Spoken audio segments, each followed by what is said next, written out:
সবাই মনে করেছিলেন ডাকাতির ঘটনায় খুন হয়েছেন বগুড়া জেলার দুপচাঁচিয়া উপজেলার গৃহবধূ উম্মে সালমা খাতুন। কেউ কল্পনাও করেনি মাত্র ৫০০ টাকার জন্য ছেলের হাতে খুন হন তিনি। হাত খরচের টাকা না দেওয়ায় মাকে শ্বাসরোধ করে হত্যার পর ডিপ ফ্রিজে রেখে ডাকাতির নাটক সাজানোর চেষ্টা করে ছেলে। অবশেষে হত্যার রহস্য উদ্ঘাটন করে র্যাব।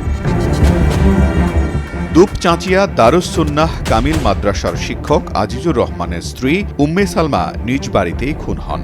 ছেলে সাদ বিন আজিজ পুলিশকে জানায় বাড়িতে এসে মাকে না পেয়ে খোঁজাখুঁজি করে এক পর্যায়ে বাড়ির ডিপ ফ্রিজে মৃত অবস্থায় তাকে পাওয়া যায়। এই নৃশংস কাজটা আসলে সে নিজেই করেছে। তথ্য প্রযুক্তি ব্যবহার করেই হত্যাকারীকে চিহ্নিত করেছে র্যাব। পরিবারের পক্ষ থেকে জানানো হয় যে এখানে ডাকাতির চেষ্টা করা হয়েছিল।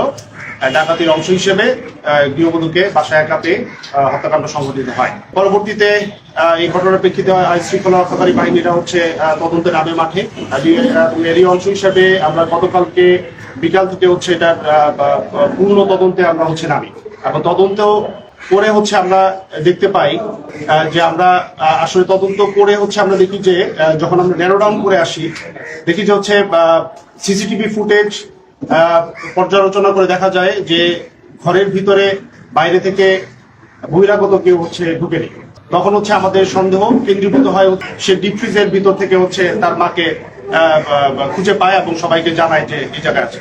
সাদ স্বীকার করে যে সে তার মাকে হত্যা করে। হত্যাকাণ্ডের কারণ হিসেবে সে বলে তার একটি প্রেম গঠিত সম্পর্ক ছিল এবং তার যেই উঠতি বয়স তার কিছু হাত খরচের বিষয় ছিল এবং আমরা টেকনোলজির মাধ্যমেও কিছু জানতে পেরেছি তার কিছু ট্রানজেকশনের বিষয় ছিল, টাকা পয়সা লেনদেন ছিল।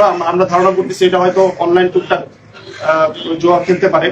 যাই হোক, তার টাকার একটা ডিমান্ড ছিল, সেই হিসেবে সে ৫০০ বা ১০০০ টাকা প্রায় তার বাবার কাছ থেকে টাকা সে নিয়ে নিত আর কি, না বলে। এখন এইটা তার মার কাছে বেশ কয়েকবার ধরাও খেয়েছে এবং এটা নিয়ে তাদের ভিতরে বেশ বাকবিতণ্ডা ঝগড়া এগুলো হয়েছে। র্যাব কর্মকর্তা জানান, হাত খরচের টাকা ও প্রেমিকাকে নিয়ে সাদের সঙ্গে তার মায়ের ঝগড়া হতো প্রায়শই। বাড়ি থেকে টাকা নিয়ে অনলাইনে জুয়া খেলা নিয়েও মায়ের সাথে ঝগড়া হতো। রাকিবুল ইসলামের পাঠানো তথ্যচিত্রের ডেস্ক রিপোর্ট, জাহান অরণ্য, কালের কণ্ঠ।